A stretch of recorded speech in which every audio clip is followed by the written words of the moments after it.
wabarakatuh, besti-besti aku semuanya. Selamat pagi, gimana kabarnya hari ini? Selamat datang kembali di Nurina Talk Talk. Happy terus, no galau-galau. Baiklah, kita lanjut aja ya. Jadi gini, kemarin itu di episode minggu lalu kita lagi membahas kenapa ada seseorang yang dia tuh baru putus sama pasangannya, terus tiba-tiba nggak lama kemudian dia udah jadian lagi sama orang lain, ya. Eh, nggak lama kemudian dia putus, besoknya udah jadian lagi sama orang lain lagi. Kok ada ya orang yang sedemikian mudahnya gitu dia jatuh cinta pada orang lain dan langsung jadian gitu. Itu secara psikologis itu kenapa sih? Apa yang terjadi sama dia?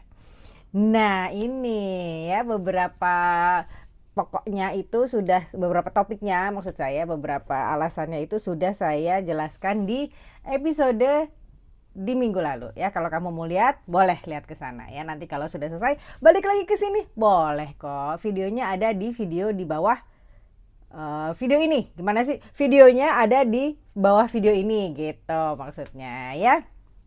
Baiklah, kita lanjut aja ya.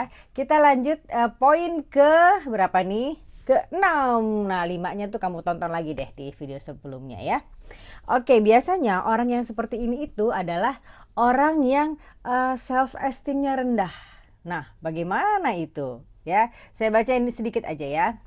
Orang yang kurang percaya diri sering mencari validasi dari sebuah hubungan gitu. Jadi misalnya kalau dia lagi lagi berhadapan dengan si orang baru ini, si orang barunya bilang, ih kamu cantik banget, ih kamu pinter banget deh. Nah, pujian-pujian atau perhatian-perhatian sederhana itu bikin dia tuing gitu ya. Dia langsung membuat mereka menjadi merasa spesial dan langsung ting gitu, langsung jatuh cinta aja gitu mereka ya. Nah, terus gimana tuh supaya orang-orang yang atau kamu yang merasa gampang banget dirayu oleh orang lain itu supaya udahlah nggak usah gitu, nggak usah deh lo nggak usah lo baik-baikin gue gitu. Nah, gimana caranya nih? Yang pertama adalah untuk mengatasi hal tersebut kamu harus belajar untuk membangun kepercayaan diri. Gimana tuh Kak membangun kepercayaan diri? Kamu belajar skill baru misalnya ya, kamu merawat tubuh gitu misalnya, yang biasanya keluar nggak dandan sekarang coba dandan ya. Pokoknya rawat tubuh kamu sampai kamu ngerasa kamu cantik gitu. Jadi kalau misalnya ada orang yang merayu kamu cantik, emang gitu, emang gue cantik, emang kenapa ya. Bukan bermaksud sombong ya, tapi itu untuk membatasi diri kamu dari hal-hal seperti itu supaya kamu tidak mudah jatuh cinta sama orang lain hanya karena kamu dibilang cantik ya. Padahal kan memang saya cantik, kenapa, emang ada masalah? Enggak kan? Iya, kamu kenapa baru tahu saya cantik? Kerasa kan ya, PD-nya tuh meningkat gitu ya. Pokoknya kamu harus meningkatkan kualitas diri kamu. Dandan gitu tadi ya, belajar skill baru. Pokoknya yang bikin kamu oke. Ini gue paling oke nih sekarang ya. Jadi kalau kamu mau rayu-rayu aku, maaf, tidak mempan. Gitu ya. Nah, terus selain itu kamu juga harus belajar membalas pujian, bukan dengan merasa wajib membalasnya dengan cinta. Kan ada tuh ya, ih dia udah muji gue, aduh gila gue jatuh cinta banget sama dia. Nggak gitu ya. Kamu harus belajar nih ya, saya bacain aja ya. Belajar menerima pujian tanpa merasa wajib membalas dengan cinta. Ya, kamu boleh memuji saya, tapi mohon maaf, saya tuh tidak gampang loh membalasnya dengan cinta. Saya hanya membalas dengan cinta kalau benar-benar saya cinta sama orang itu. Bukan karena kamu memuji hal-hal kecil terus saya cinta sama kamu. Tidak mungkin ya. Nah, ini tips terakhir bagaimana menaikkan self esteem kamu adalah hargai diri sendiri tanpa bergantung pada orang lain. Ya, mau ada dia atau tidak, saya cantik. Saya tidak merasa cantik cuma karena ada dia. Gitu. Ya, dan ini terjadi banget sama saya loh. Saya Saya kalau ada orang yang lagi temenan gitu ya, lagi baru-baru temenan, terus dia bilang, kamu cantik deh. Terus tau nggak apa yang saya bilang sama dia? Saya bilang gini aja, kamu boleh nggak ngomong gitu lagi? Ini omongan saya nih ya, ini sering banget terjadi di hidup saya.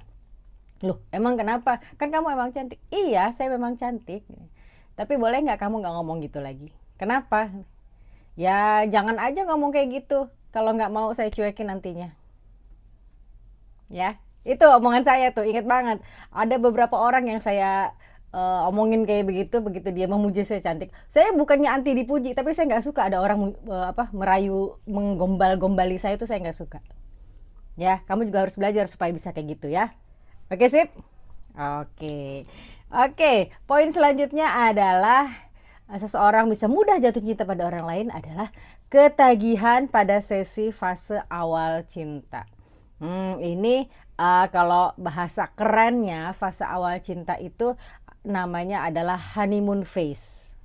Fase honeymoon. Meskipun kamu belum nikah sama dia ya, jangan langsung honeymoon itu sesuatu yang harus dilakukan pada setelah menikah. Bukan maksud itu. Ya, honeymoon phase itu adalah fase-fase awal, ya. Awal-awal nikah, awal-awal kenal, awal-awal jadian gitu kan. Pokoknya pengen aja gitu terus berdekatan, berduaan gitu ya. Karena apa nih? Saya bacain. Fase awal cinta atau honeymoon phase itu memicu hormon dopamin dan oksitosin yang membuat seseorang merasa high, merasa aduh indah banget gitu ya, dikit-dikit indah sama dia, dikit-dikit indah sama dia gitu ya. Ada orang yang kecanduan sensasi ini sehingga cepat berpindah hati tiap ada kesempatan. Oh, pasti kamu dalam hati, dalam otakku sudah mikir, oh bener ya si itu nih rasanya nih kayak begini nih. Ya, oh pantesan si itu begini nih, berarti dia tuh dalam fase ini. Ya terjebak pada fase ini, gitu. Ya. Atau justru kamu sendiri yang kayak gitu. Hah? Bisa jadi kan, makanya dengerin ya. Untuk mengatasinya, kamu harus sadar bahwa cinta yang dewasa tidak hanya euforia di awal. Ya, nggak hanya huru-hara di awal, senang-senang di awal saja. Itu cinta yang dewasa ya. Jadi kamu harus melatih diri untuk menikmati proses membangun hubungan perlahan-lahan. Jangan suka-suka aja udah heboh-heboh, ribut-ribut. Ini orang cantik, ini orang ganteng, ini orang hebat, ini orang segala macam perhatian sama saya. Stop. Ya, karena hubungan cinta secara dewasa itu tidak hura-hura di awal. Tidak hura-hura di awal, ya. Dan kamu juga harus mengevaluasi apakah kamu tertarik pada orang itu dengan sebenar-benarnya atau hanya tertarik pada sensasinya ketika kamu deketan sama dia. Ya, beda tuh. Makanya jangan terjebak pada fase-fase awal hubungan ya, atau honeymoon phase itu. Ya, susah ya? Nggak apa-apa, belajar aja supaya tidak terjebak dalam hal-hal seperti itu. Oke? Lucu ya, seru ya membahas orang-orang yang mudah jatuh cinta ini ya. Oke, selanjutnya adalah kamu orang-orang yang seperti itu biasanya tidak punya batasan emosional atau poor boundaries. Batasannya tuh ya nggak punya, gimana gitu ya. Tanpa batasan yang jelas, seseorang mudah menerima pengaruh emosional dari orang lain. Sedikit perlakuan manis bisa langsung membuat hati terbuka. Aduh jangan dong ya. Orang yang bertingkah laku atau berperilaku baik sama kamu itu belum tentu dia tuh cinta sama kamu, belum tentu dia tuh pengen jadian sama kamu ya. Bisa jadi karena dia baik aja orangnya. Ya kan? Cara Cara mengatasinya adalah kamu buat batasan seberapa cepat ingin membuka diri. Apa yang boleh dan apa yang tidak. Ya. Itu harus kamu pelajari, harus kamu pikirin benar-benar. Ya. Nih, caranya adalah pelajari cara mengatakan tidak pada orang lain. Ya. Ih, kamu cantik deh. Iya, emang kenapa? Biasa aja kalau menurut gue sih. Gitu ya. Dan prioritaskan keamanan emosional Anda. keamanan emosional kamu. Jadi jangan dikit-dikit aduh kemana ya orang ini, aduh kemana ya orang ini, terus udah gitu begitu orang itu udah ada, wah seneng. Cinta yang sebenarnya itu tidak begitu, gitu ya. Cinta itu melibatkan waktu juga, nggak cuma sebentar langsung kamu suka, langsung kamu pengen jadian sama dia, nggak gitu juga, gitu ya. Cinta yang benar-benar itu membutuhkan waktu, ya, supaya kamu jatuh cinta dan dia jatuh cinta beneran, bukan jatuh cinta di awal aja, ya, gitu. Oke. Selanjutnya, wah saya udah ngomong agak panjang nih, nggak apa-apa lah ya. Selanjutnya adalah optimisme berlebihan dalam hubungan. Nah, kamu baru jadian udah sangat optimis dia akan menjadi suamiku, dia akan menjadi istriku. Boleh sih. Tapi ya udah kita bahas dulu. Beberapa orang selalu percaya yang ini pasti beda. Kan setelah kamu riwayatnya disakiti gitu, terus ketemu orang ini, wah ini pasti beda nih. Ini nggak bakal nyakitin gue, gitu ya. Tapi ternyata tanda-tanda hubungannya itu sama yang sebelumnya, gitu. Bedanya dari mana? Kenapa itu bisa terjadi? Karena orang-orang seperti itu lebih fokus pada harapan, bukan kenyataan. Jadi ya di otaknya aja gitu, nih orang pasti beda, dia tidak akan menyakiti aku, dia tidak akan meninggalkan aku gitu. Padahal simptomnya tuh beda, simptomnya tuh sama gitu. Tanda-tandanya sama seperti pasangan-pasangan dia sebelumnya. Ya memang otaknya suka begitu ya, suka optimisme berlebihan itu tadi. Ya. Cara mengatasinya bagaimana sih Kak? Nih, yang harus kamu lakukan adalah kamu harus menggunakan logika dan perasaan secara seimbang. Ya, jangan cuma otak doang, jangan cuma perasaan doang, tapi dua-duanya harus seimbang. Ya, evaluasi hubungan berdasarkan tindakan, bukan kata-kata. Bisa jadi dia bilang perhatian sama kamu, udah makan apa belum, tapi tindakannya tidak mencerminkan seperti itu. Ya. Kamu jangan terkecoh sama hal-hal ini, ya. Sekali lagi, cinta itu membutuhkan waktu, bukan cuma kata-kata, tapi harus ada actionnya juga, gitu ya. Dan kamu harus belajar dari pengalaman, bukan mengulang pola yang sama.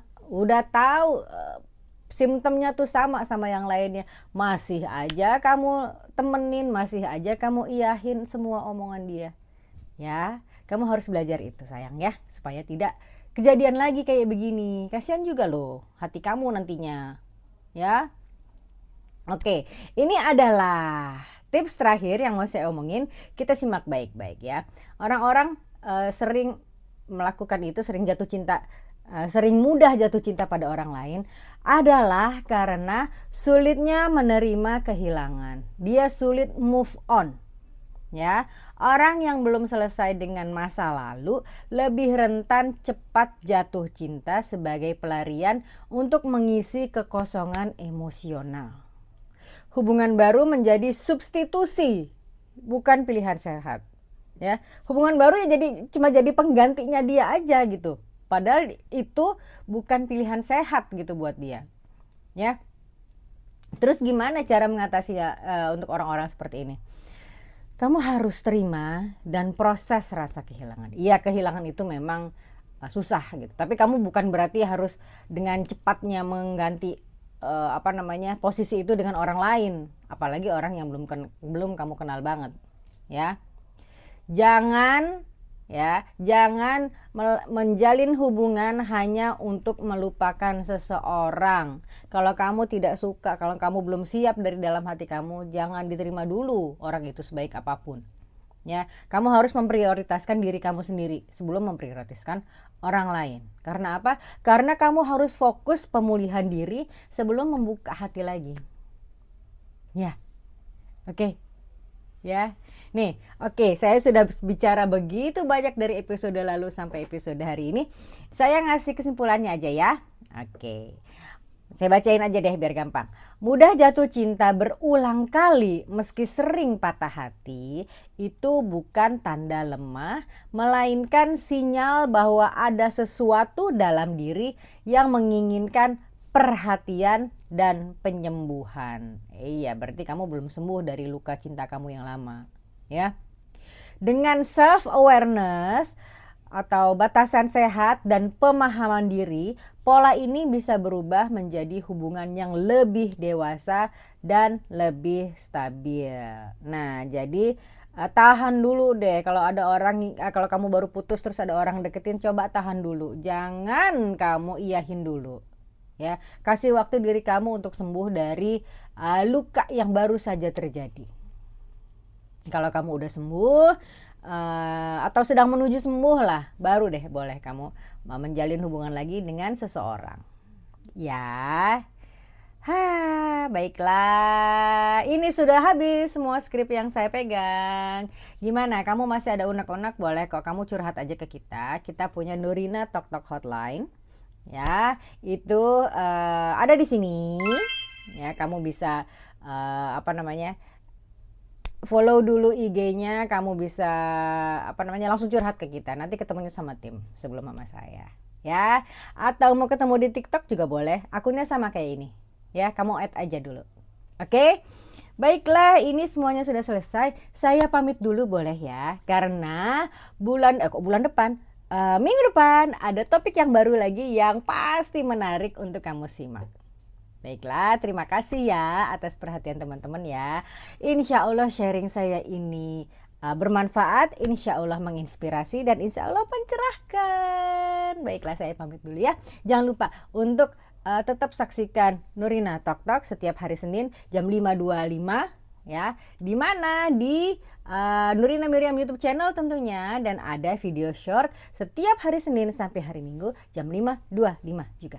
Ya, oke, sekali lagi saya pamit dulu ya. Nurina Miriam pamit. Assalamualaikum warahmatullahi wabarakatuh. See you when I see you. Dah. Thank you for watching Nurina Tok Tok.